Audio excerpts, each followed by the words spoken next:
ममता की बहू शुचि हर बात पर चिक-चिक करती, जो ममता को बिल्कुल अच्छा नहीं लगता।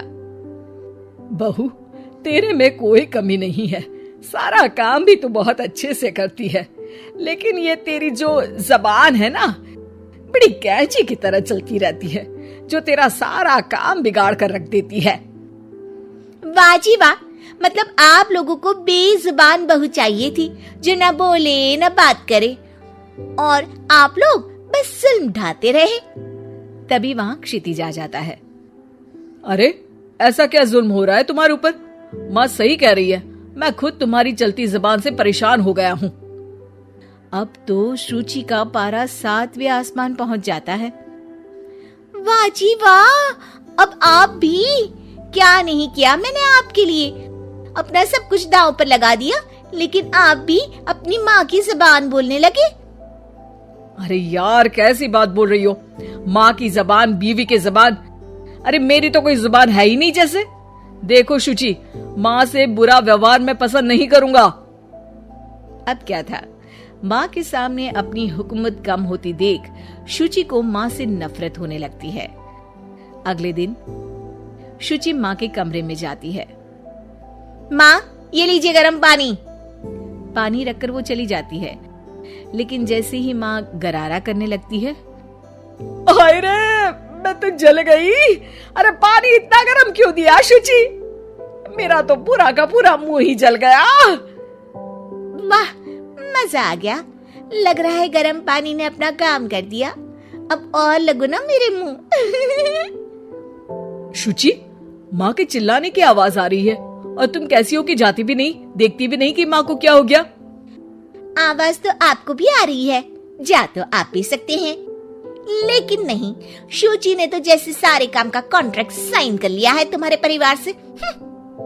ये कहकर शुचि माँ के कमरे में जाती है, लेकिन जैसे ही वो कमरे में घुसती है, माँ जल्दी से शुचि को पकड़कर खींच लेती है और ऊपर एक बड़ी सी छिपकली गिरती है। शुचि छिपकली देखकर डर जाती है। हे भगवान, ये छिपकली मेरे ऊपर गिरती तो मैं तो मर ही जाती। हाँ बेटा, मैं जानती हूँ कि तू छिपकली से डरती है, और समय पर मेरी नजर पड़ गई, ऐसे मेरा मुंह जल गया है। प्लीज कुछ कर, रहा नहीं जा रहा है। शुचि को अपने किए पर पछतावा होता है और भागकर सास को बर्फ देती है। ये लीजिए, इसे मुंह में रख लीजिए, और गलती तो वैसे आपकी भी है, चेक करना चाहिए था ना आपको कि पानी कितना गर्म है। अरे 7 साल हो गए तेरी शादी को, तब तो चेक नहीं किया, अब क्यों करूं? वाह जी वाह, यहाँ भी मेरी ही गलती है। अरे इंसान हूँ, मशीन नहीं जो हमेशा सही रहूं। अच्छा, आज मैं दोपहर में सहल के घर जा रही हूँ, अब इसे बता देती हूँ। अरे हाँ हाँ, जाना, मैंने कब मना किया है? पता है नहीं किया, लेकिन बच्चे, हाँ हाँ, जैसे तू हमेशा बच्चों को साथ लेकर जाती है, मैं देख लूंगी ना। शुचि तैयार होकर सहेली के घर जाती है। अरे वाह शुचि, तेरी ड्रेस तो बहुत अच्छी है, तू ऐसे कपड़े पहन कर निकलती है तो तेरी सास कुछ नहीं कहती क्या? दूसरी सहेली बच्चा संभालती हुए कहती है। अरे सूची, सही है, तू एंजॉय भी कर लेती है लाइफ को, और बच्चा सास देख लेती है, तेरे तो मजे हैं भाई, मजे। अरे मजे कैसे, जब वो बोलती है ना तो बड़ा ही कड़वा बोलती है। रहने दे, अच्छा चल मैं जा रही हूँ, डिनर भी तो बनाना है ना। शुचि ये बोलकर वहां से चली जाती है। घर आकर देखती है कि माँ बच्चों के साथ खेल रही है। आ गई बेटा? आना ही था ना, खाना कौन बनाएगा? फिर रात होते ही सब चिल्लाने लगेंगे, खाना खाना, और फिर सबको मौका मिल जाएगा ना मुझे कहने का कि मैं सही हूँ ही नहीं, खाना भी नहीं बनाती हूँ, और आप आप तो सबसे पहले बोलेंगी। अब सास को गुस्सा आ जाता है।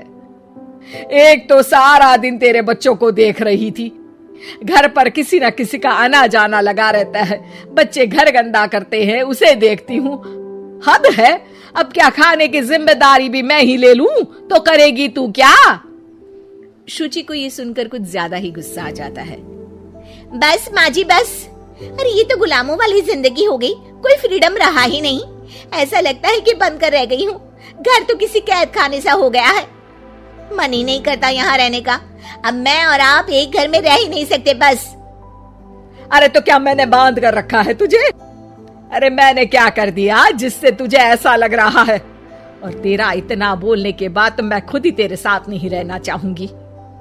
लेकिन अब सवाल था कि सासू माँ जाएंगी कहाँ, क्योंकि बहू तो मायके चली जाती है, लेकिन सास कहाँ जाए। तभी क्षितिज आ जाता है। उसे भी सारी बात का पता चलता है। वो माँ को समझाता है, लेकिन वो मानती नहीं और ना ही शुचि मानने को तैयार। दोनों की लड़ाई में माँ का सामान पैक हो जाता है। माँ अब कहाँ जाएंगी? मैं भी अपने मायके जाऊंगी। माना मेरे माता पिता नहीं रहे, लेकिन भाई भाभी से भी तो मायका होता है ना। और सास निकल जाती है मायके। बस फिर क्या था, शुचि सुबह सुबह गर्म पानी लेकर माँ के कमरे में जाती है, लेकिन वहाँ माँ नहीं होती। हाँ, चलो अच्छा है, अब ये रोज रोज के काम से तो बची। ये कहकर वो कमरे में जाती है जहाँ अक्सर माँ बैठी रहती थी। कमरा खाली खाली लग रहा है। तभी उसकी सहेली का फोन आ जाता है। अरे सुची, बहुत अच्छी सेल लगी है। कौड़ियों के दाम में ब्रांडेड कपड़े, जूते और बैग मिल रहे हैं। चलो ना चलते हैं। वाह रे वाह, ठीक है मैं आती हूँ। अब तो कोई टेंशन है ही नहीं, सासू माँ भी नहीं है, अब तो मजे से घूमूंगी। अरे मजे से तो तू पहले भी घूमती थी, लेकिन सास नहीं है तो बच्चे कौन देखेगा? और तुझे तो पता है ना, मॉल्स में बच्चों की एंट्री बैन है कोरोना के कारण। अरे तो फिर कैसे आऊंगी मैं?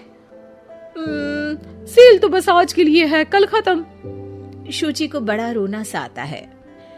फिर वो जब दिन में खाना खाने बैठती है, वो भी अकेले अकेले तो कोई खाना भी नहीं खाया जाता। मैं नहीं खा रही माँ के बिना। शाम को क्षिति जाता है तो शुचि जोर जोर से रोने लगती है। अब क्यों रो रही हो? क्या हुआ? माँ को घर से निकालकर शांति अभी भी नहीं मिली तुम्हें? नहीं, मैं माँ के बिना नहीं रह सकती। ना कोई बताने वाला है कि मैं कैसी लग रही हूँ, ना ही कोई समझने समझाने वाला। मैं माँ के बिना नहीं रह सकती। चलो माँ को ले आते हैं।